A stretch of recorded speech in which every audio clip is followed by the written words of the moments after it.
Okay, this week I've been a few times have come back to this story, and the story is of the people of Israel, and they are in the wilderness journey from Egypt to the Promised Land, and there's this moment where God is speaking to them, and He's imparting wisdom to them, and He's giving them actually His word. And there's this moment where they're at Mount Sinai, and the presence of God is on the mountain, and it's kind of intimidating. You just know this about God. He is the master of the universe.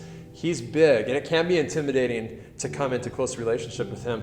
And there He is in the cloud, and you got all the thunder and lightning, and imagine that on the top of the mountain. And the people of Israel are afraid of that, and they do not want to draw close to God. They actually would rather be at a distance from God, and they ask Moses to go up on the mountain, hear God for them, and then come back down and give them the words of God. And I think that our culture has not changed one single bit, that it's pretty normal in the church to have this sense of, I'm just going to let that person hear from God, and then I'm going to let them tell me what God is saying. I think you find this in the church across North America. I think you find this very common in Christianity across North America. We love going to YouTube personalities to hear what God is saying. And yet that is not the core of the gospel. The core of the gospel is the veil has been removed, and you don't have to be a pastor or to have some kind of Bible college training or a degree in this or that or the other thing. You don't even have to be experienced as a Christian to be able to access God for yourself. Now I want to show you something.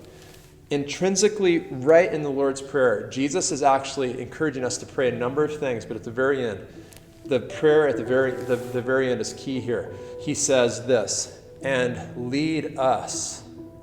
Just stop there. Because the rest of it, it's, and lead us not into temptation, but deliver us from evil. That's how the prayer ends. And we often just think of that leadership as in temptation. Lead us not into temptation. Implicit in that statement, Jesus is saying, when you pray, you should be asking the Father to lead you. Not into temptation, but to lead you into freedom. Deliver us from evil.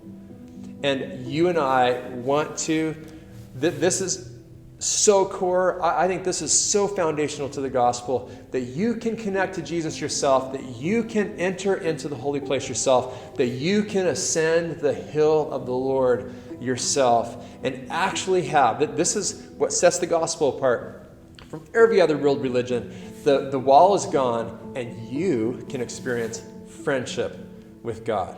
Now, if you're part of Evangel, I'm going to drop into that a little bit more this Sunday.